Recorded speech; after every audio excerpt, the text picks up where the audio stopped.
एके दिवशी एक भाजीवाली काका मला सहज विचारतात की अहो, हे इराणवरती अमेरिकेने हल्ला का केलेला आहे. मित्रांनो, अशाच प्रकारची अवस्था ही भारतातल्या तमाम सर्वसामान्य लोकांची असते आणि याची कारणं बऱ्याचपैकी आता टेलिव्हिजन न्यूजपेपर मधून माहिती सुद्धा आहेत आपल्याला. पण आज त्याची एक वेगळी बाजू मी तुम्हाला सांगणार आहे आणि ती म्हणजे समाजशास्त्रामधल्या डेव्हलपमेंट अँड डिपेंडन्सी, विकास आणि परावलंबित्व या सिद्धांताच्या आधारे. मित्रांनो, जगभरामध्ये एक अदृश्य व्यवस्था काम करते, त्याला जागतिक व्यवस्था म्हणतात.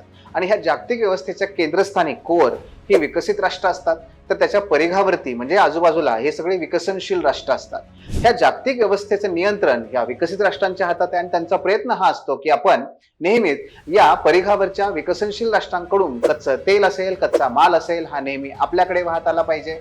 म्हणजे त्यांची संसाधनं आपल्याकडे वाहत आली पाहिजे आणि आपण त्याच्यावरती प्रक्रिया करून पक्क्या वस्तू तयार करून आपण त्यांना पाठवायच्या, दामदुपटीने त्या विकायच्या.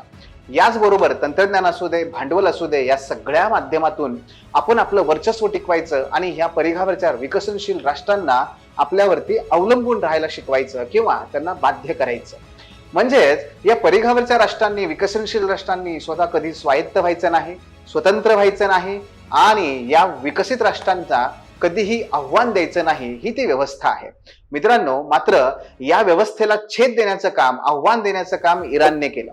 1979 साली जेव्हा अयातुल्ला अली खोमेनी यांच्या नेतृत्वाखाली इराणमध्ये राज्यक्रांती झाली, तेव्हा इराणने तेलाचा जे संपूर्ण नियंत्रण ब्रिटन आणि अमेरिकेकडे होतं ते आपल्या हाती घेतलं आणि तेव्हापासून अमेरिकेला इराण सलतोय. कारण तो एकमेव राष्ट्र आहे की जे अमेरिकेचं वर्चस्व मुक्तपणे झुगारून देतं.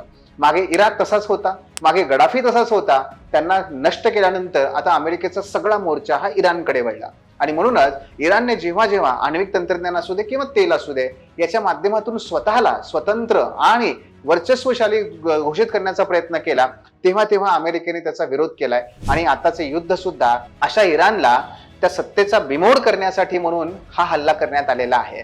मित्रांनो, एकूणच भारतामध्ये ब्रिटिशांनी त्याच पद्धतीने भारताचा उपयोग केला आणि ब्रिटन हे विकसित ठरलं, आपण मात्र मागासच राहिलो. धन्यवाद.